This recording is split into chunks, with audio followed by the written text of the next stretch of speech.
Hey everyone. But sorry, I'm zipping this. Okay, unzip it. This is going to be a heavily edited video. That's good lighting. You looking at it? No, thank you.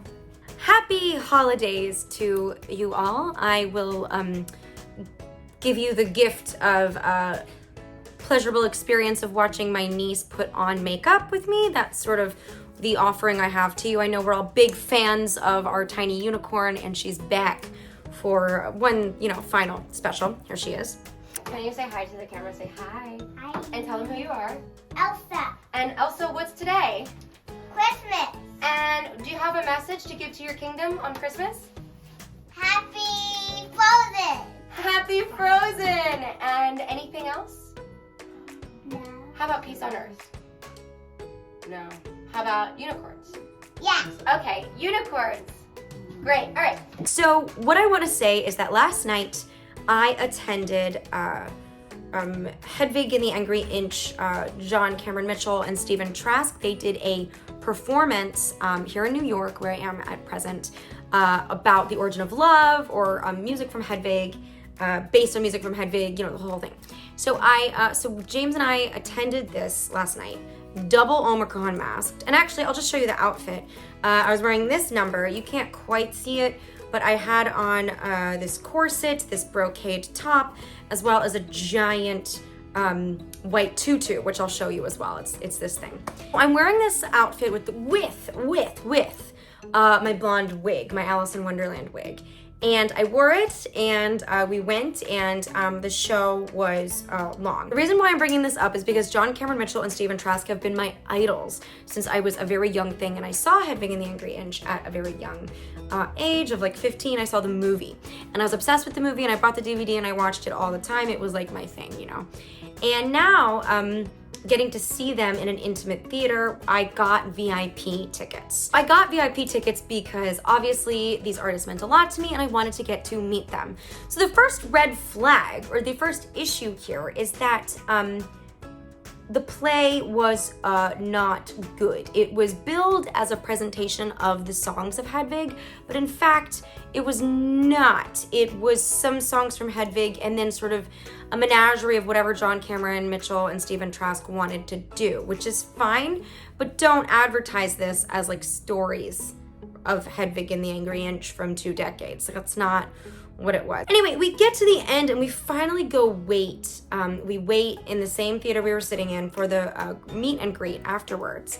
And John and Stephen come out, and they come out in sweatpants. Let me just repeat that. They come out in sweatpants. And they don't really want to be there. Stephen is on his phone the whole time. Remember, I'm 34. I've been obsessed since I was 15.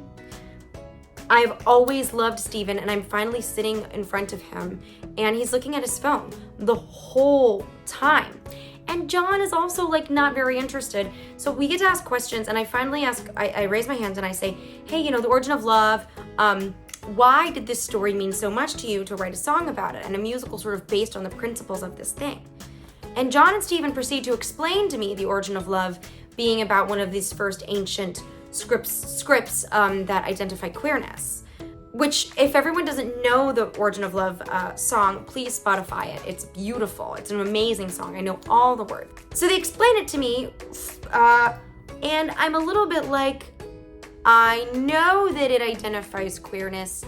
Everyone at the theater right now is gay. I know that. That's why I'm here. I'm part of this thing too. I love Hedwig just as much as everybody else. I love the Origin of Love because it identifies not only queerness, but our longing to find a partner, to find someone who makes us feel whole. And the musical itself, Hedwig and the Angry Inch, I tease that as the problematic thing that it is, and is like, this is toxic. We shouldn't be doing, it's like a really important piece of art that these two creators made. And to be honest, the event was boring and it was shitty. But I think what really my life objective and my hope for you all too is that my feet are actually on the ground forever. So I and this is a Libra. I'm a Libra saying this, but I don't want to be in the air. I don't want to be like not knowing who I am. I don't want to be having nobody keep me in check, which is what's great about you guys is you keep me in check. I don't want to make musical reviews that go on for 3 hours and don't have anything to do with the thing that my audience is paying for. I want the things my audiences are paying for to be because they are there with me and not because they were obsessed with something that I did a million years ago. I don't have the kind of fame that John Cameron Mitchell has, obviously, but like, you know, is Broken Bone Bathtub the best thing I'll ever do? That's why the documentary is the next thing. You know, I don't know, right? These things are like long and winding roads. I don't care what they're going to say. Let the storm rage on. What did she say? Never bothered me anyway. I think that's sort of like where I'm at with the year and my future. And I think honestly, also everyone's sort of future is like, where do you live in space? What are you hoping to get from the people you are around? And when you put stuff out into the world, what do you want the I'm saying audience, this is a loose term. What do you want the audience to leave with? And last night what I saw was that John hadn't thought about that, which was surprising to me because Hedwig is very, very clear as a piece of theater with what you leave with. It is deliberate, and I like art that is clear. I like feeling included in the message. I like feeling like I'm brought on a journey of somebody's themes. And when you explain to me what the origin of love is about, I fucking know what it's about. I want to know about you. And that's where I'm like, is this my problem for wanting to have a personal connection with John Cameron Mitchell? Yes, but also you pay VIP price so that you can get a little bit more of that connection. They didn't even do photos or anything. Stephen Trask, he signed 3 records and then he said that he needed to go. Like, I'm not kidding. It was really, it was extremely disappointing, but also deeply educational. It's rose, and it's all wilts. It isn't picked apart by all this heavy guilt. No, not this rose, it don't dry out. It isn't withered by this heavy doubt. It only grows. Alright, let's go! All of that is to say that I have a lot to work on for myself, a lot.